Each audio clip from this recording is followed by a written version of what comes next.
So grew up right there on 16th Street in Southern, neighborhood called Chula Vista. Um, grew up in that area. And then in the later years, grew up on 9th Street. Was raised on 9th Street, but grew up in 16th Street in Southern.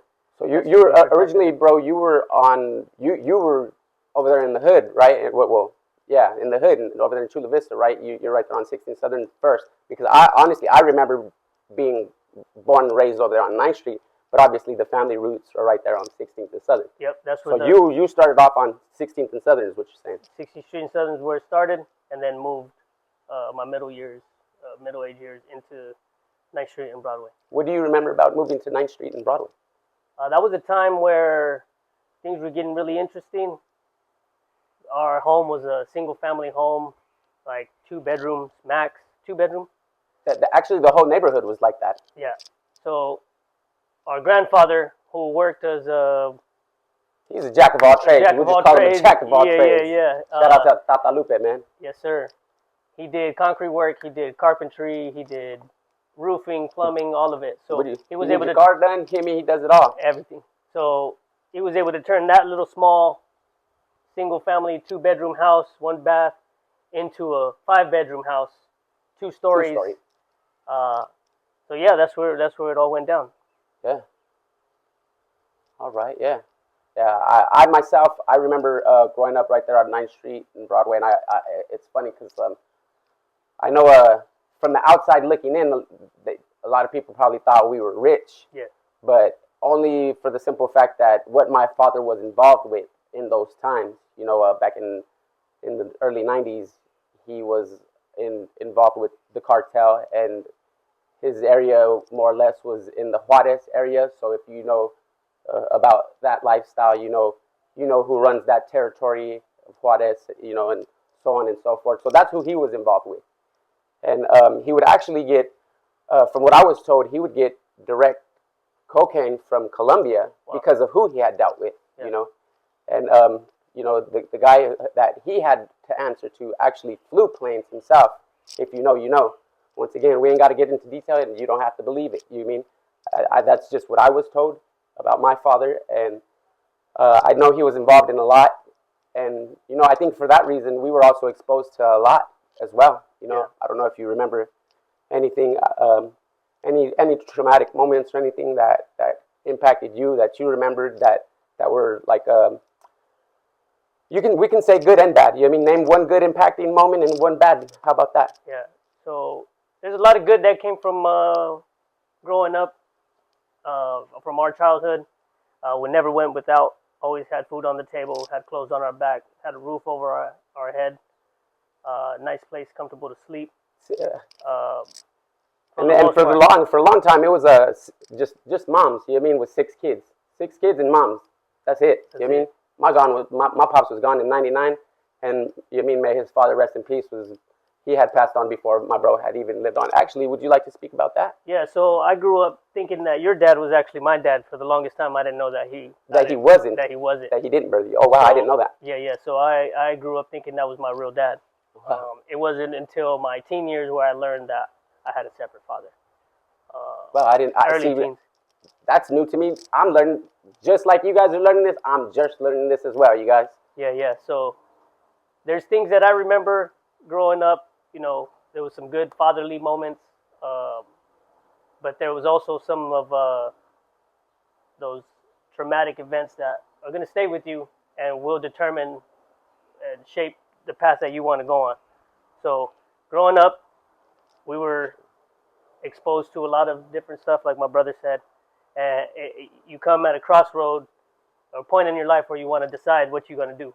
You're going to go left, you're going to go right.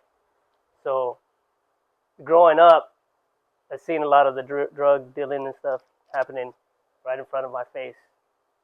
Illicit activities, But one of the main ones that I do remember is this raid that happened, chilling out in the front living room. And this is back in the year of 1999, by the way. And only reason why I remember is because I was actually in Alhambra, which is the intake before you get to prison. And I just so happened to run into my father's co-defendant from that case, from that raid.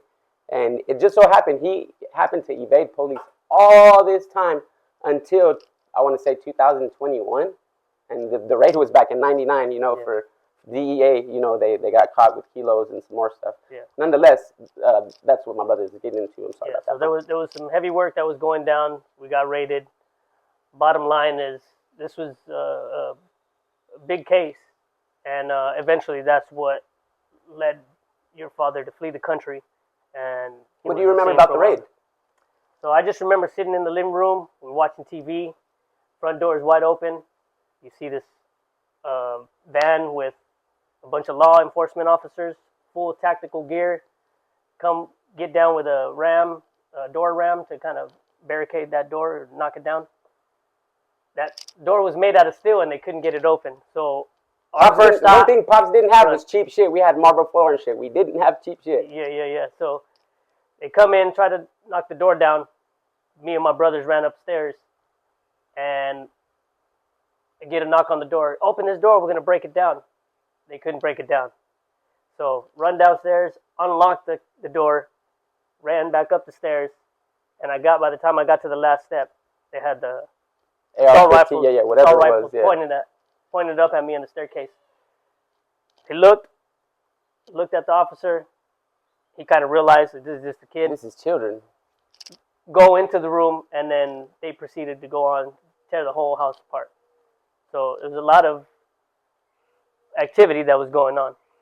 It's funny. It's funny that you said that, though, because in the midst of you saying that, I'm starting to remember little things, too. Like, little things, like, okay, so, mind you, we grew up, it's 6 of us in total. You know, we had 3 sisters, and it was 3 boys, 3 girls. The oldest sister being my sister Priscilla, him being the second oldest, my brother Christopher. My sister Marina, Marina's world, rest in peace to my sis. And there is my sis Adriana Chapis, myself, and my younger brother Joaquin. So at the time, Joaquin was it was 99, so he was probably like a couple months, maybe a year at the most. Yeah, a year at the most at that time. But I just remember being in the backyard, them coming in raiding, because my dad was in the backyard with his co-defendant. I remember I was probably even in my 20s at the time, in the tantarans, in the backyard. Yeah. And the way our house was set up, we had what is it called, the line, so you can hang clothes outside. So we had the clothesline out there. I jumped off from the brick wall to the clothesline and hopped down, and I remember running in, flipping off the cops. For some reason, my dad got a kick out of that. He enjoyed me doing that. Little did I know that was the start of corrupting my mind without knowing. Nonetheless, I remember just running up, all my siblings running into my sister's room, and all 6 of us just being drawn down with the guns. A little later, I just remember all the adults being in the living room, and they were all, I remember them being sat on the chair and handcuffed. Yep. And I remember I had to translate for one of my cousins to use the restroom. That's what it had, when you were talking, it hit me. Yeah, I was like, oh, dang. Wow. I remember I had to translate, because I knew both English and Spanish, and so yeah. I do remember that though.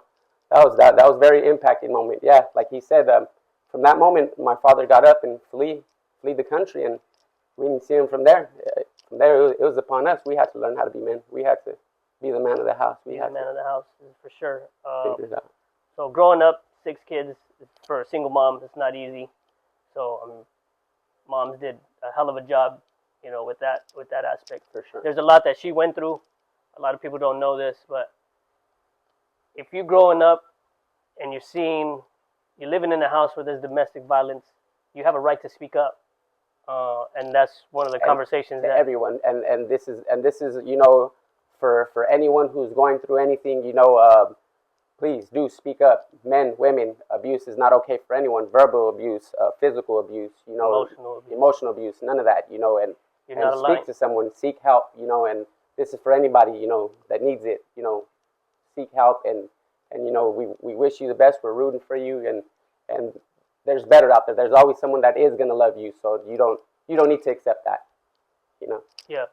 But nonetheless, mom had to go through that, right? Yeah, so she went through that, and basically the last time something happened, she got physically beat. We had a conversation just before all that happened, and she says, if you guys want to stop seeing me like this, then I need your help.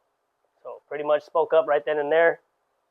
Me, I took that as a sign of that's my sign. That's my cue to do what I can and do my part to help our situation.